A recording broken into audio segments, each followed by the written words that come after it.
గత వీడియోలలో మనం సమితుల గురించి మరియు వాటిని సూచించే విధానాల గురించి నేర్చుకున్నాం. అలాగే పరిమిత, అపరిమిత సమితుల గురించి మరియు శూన్య సమితిని గురించి చర్చించాం. అంకగణితంలో కూడిక, తీసివేత, గుణకారము మరియు భాగాహారం వంటి ప్రక్రియలు ఉంటాయి. అదేవిధంగా సమితుల్లో కూడా సమ్మేళనము, ఛేదనము మరియు భేదము వంటి ప్రక్రియలు ఉంటాయి. ఈ వీడియోలో సమితుల సమ్మేళనము మరియు సమితుల ఛేదనం గురించి నేర్చుకుందాం. ముందుగా రెండు సమితులు x మరియు yలను తీసుకుని వాటి ఛేదనాన్ని కనుక్కుందాం. సమితుల ఛేదనాన్ని ఇంగ్లీష్లో ఇంటర్సెక్షన్ ఆఫ్ సెట్స్ అంటాము. అలాగే సమితులు x మరియు yల ఛేదనాన్ని ఈ విధంగా సూచిస్తాము. దీన్ని x ఇంటర్సెక్షన్ y అని చదువుతాం. ఇక్కడ సమితి xలో మూలకాలు 3, 12, 5 మరియు 13 ఉన్నాయి. అలాగే సమితి yలో మూలకాలు 14, 15, 6 మరియు 3 ఉన్నాయి. ఇప్పుడు ఈ రెండు సమితుల ఛేదనాన్ని కనుక్కుందాం. అయితే సమితుల ఛేదనము అంటే ఏమిటి అని మీరు నన్ను అడగవచ్చు. అది ఇచ్చిన సమితుల్లో ఉమ్మడిగా ఉన్న మూలకాల సముదాయము. అంటే సమితులు x మరియు yల ఛేదనము x ఇంటర్సెక్షన్ y ఆ సమితులు x మరియు yలలో ఉమ్మడిగా ఉన్న మూలకాల సమితి. కాబట్టి ఇంటర్సెక్షన్ను ఇంగ్లీష్లో అండ్గా అర్థం చేసుకోవచ్చు. అంటే x ఇంటర్సెక్షన్ y అనే సమితి x మరియు yలలో ఉన్న ఉమ్మడి మూలకాల సముదాయం.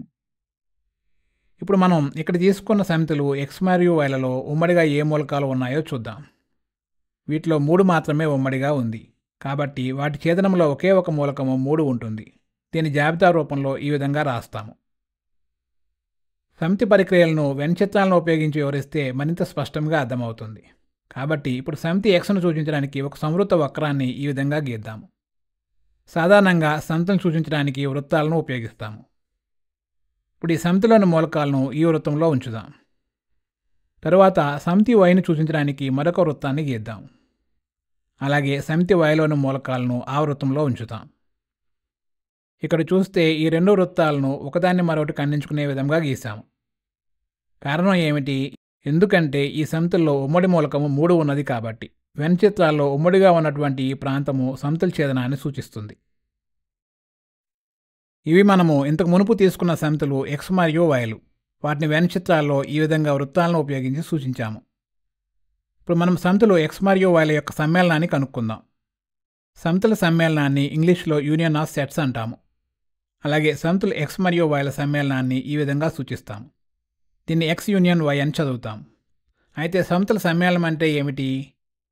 అది ఇచ్చిన రెండు సమితుల్లో కనీసం ఏ ఒక్క సమితిలోనైనా ఉన్నటువంటి అన్ని మూలకాలను కలిగి ఉన్న సమితి.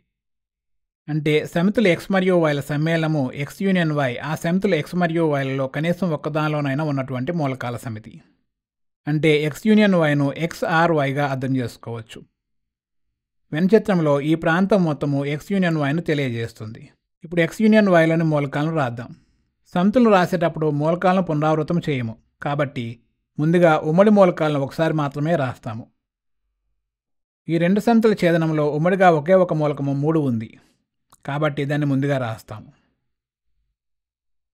తరువాత సమితి xలోని మిగిలిన మూలకాలను రాద్దాం.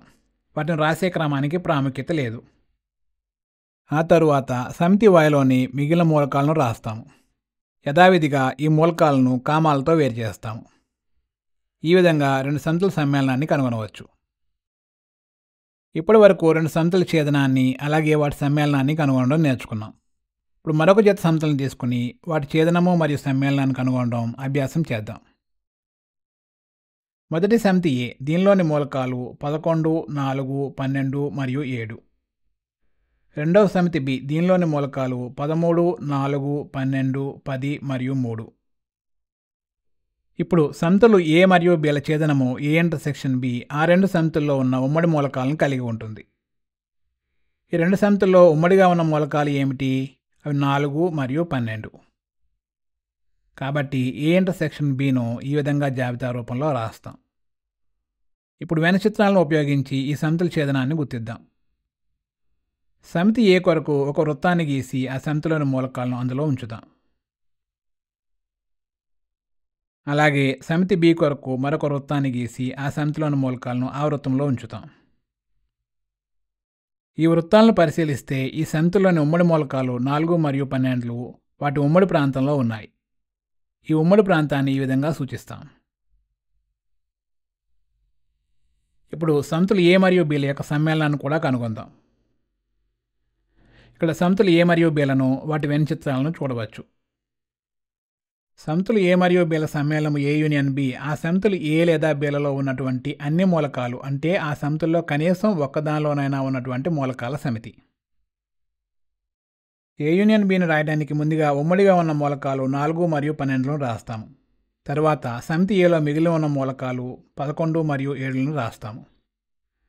అదేవిధంగా సమితి Bలో మిగిలి ఉన్న మూలకాలు 13, 10 మరియు 3లను రాస్తాము. యథావిధిగా వీటిని కామాలతో వేరు చేస్తాము. స్పష్టంగా వెనుచిత్రంలోని ఈ ప్రాంతము ఈ సమితుల సమ్మేళనాన్ని సూచిస్తుంది.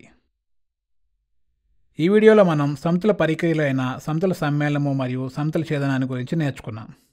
అలాగే వాటిని వెనుచిత్రాలతో సూచించాం. రాబోయే వీడియోలో సమితుల పరిక్రియల గురించి మరిన్ని విషయాలు నేర్చుకుందాం.